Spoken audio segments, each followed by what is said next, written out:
Hello everyone and welcome to today's vlog. I just want to forewarn you that this is more of a serious type of vlog. Not looking to be humorous, but I am at the Greenwood Cemetery here in Springville, Utah.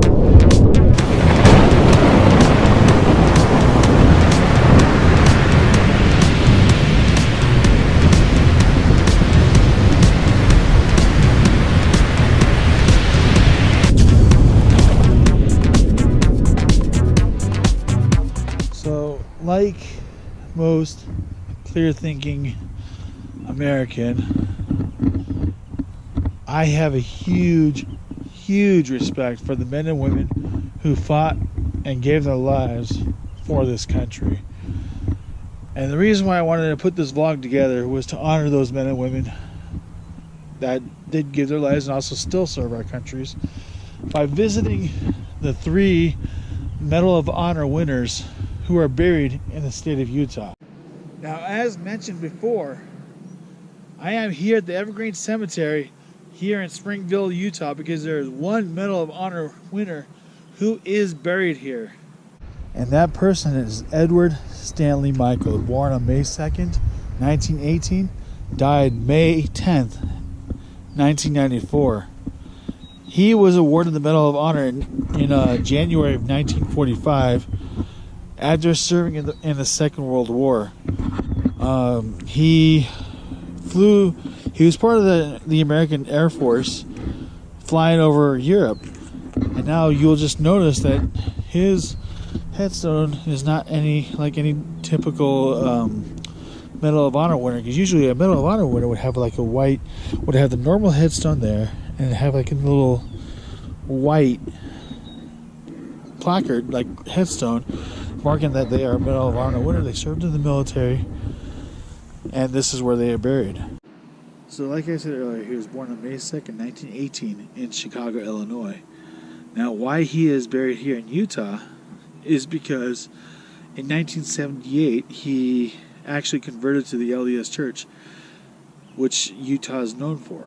And like most other members of the church who are active, and they're married in the temple and sealed in the temple for time and all eternity, we'll have a picture of whatever temple they are married or buried or sealed in on their headstone. You can see that anywhere. You got this one right here. I believe this is the Jordan River Temple. And just a couple headstones away from Mr. Michael, we're over here where there's another headstone with another temple on there.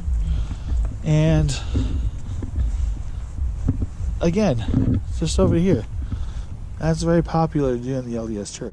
Well, let's not get off track. Let's go ahead and get back to the reason why we are here at the cemetery to honor the Medal of Honor winners again.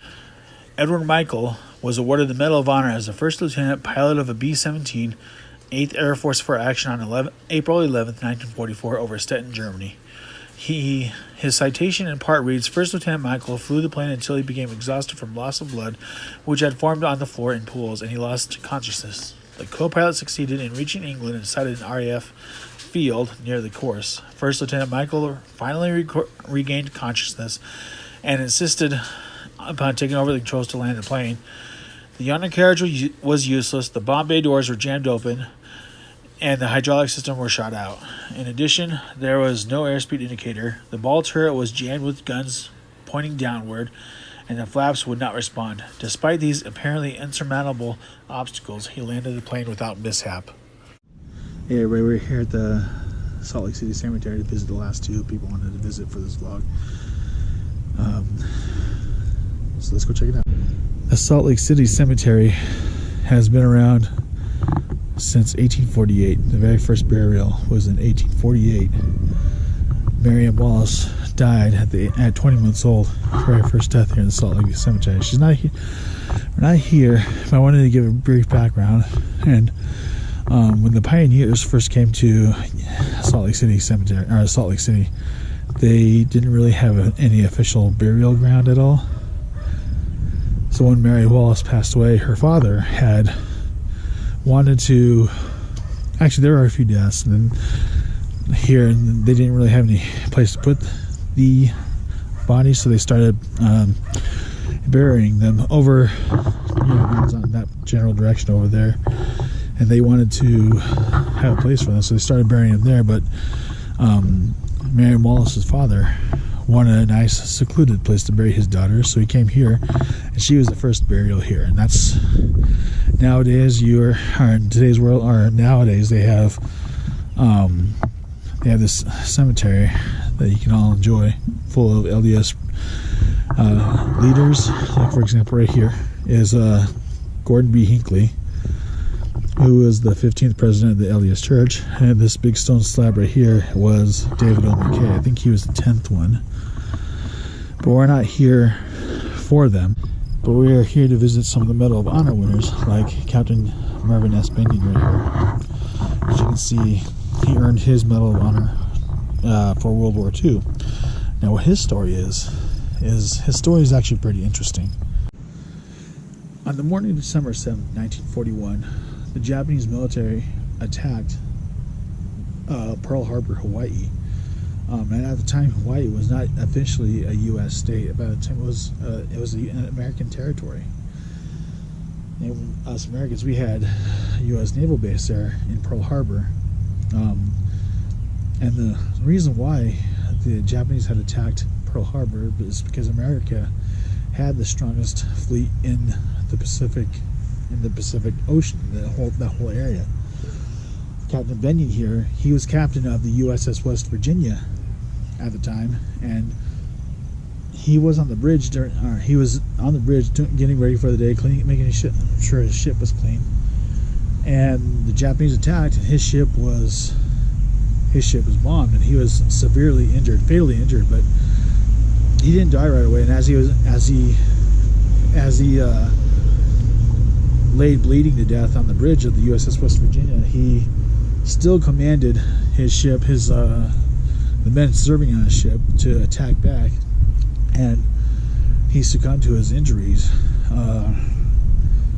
He was actually portrayed by actor Peter Firth in the movie Pearl Harbor by Michael Bay, and in that movie, it's actually Cuba Gooding Jr.'s character who was actually there by his side to help him out.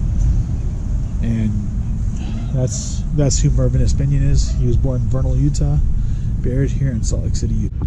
And as you can see all around here, people have been laying flowers for all the people who were buried here to remember them.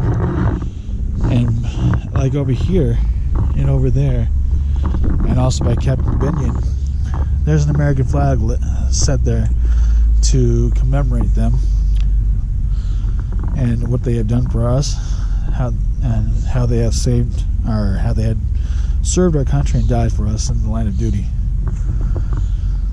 And he is also related to other members of the LDS Church, like J. Reuben Clark right here, an apostle for the LDS Church. So thank you, Captain Bennion, for serving our country, and thank you for your service. Alright, so this next grave we're going to visit is the last Medal of Honor winner who was buried here in Salt Lake City. His name is Frederick Jarvis. And to give a little bit of a history, he received his Medal of Honor in the 1870s during the Indian Wars. And if you don't know what the Indian Wars are, it's a collection of wars between the Native Americans and the white people, or settlers, between the 1600s and the 1920s. And Frederick Jarvis actually won his Medal of Honor during the campaign of the Rocky Mesa. Sorry, I looked that up. On October 20th, 1869. I can't really find out much about the battle, except for the fact that it took place in southwestern Arizona. But for like what he did exactly, it doesn't really say specifically what it was.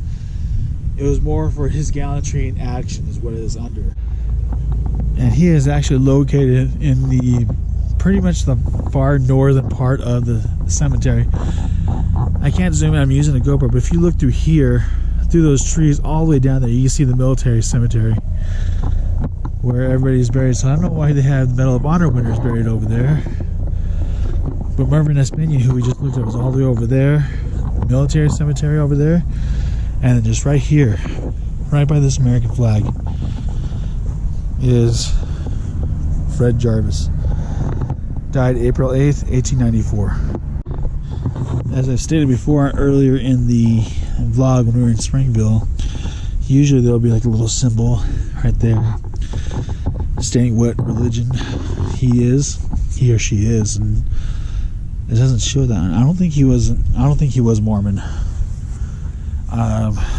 Yeah. So Sergeant Jarvis, thank you for your service in the military. Thank you again for your service.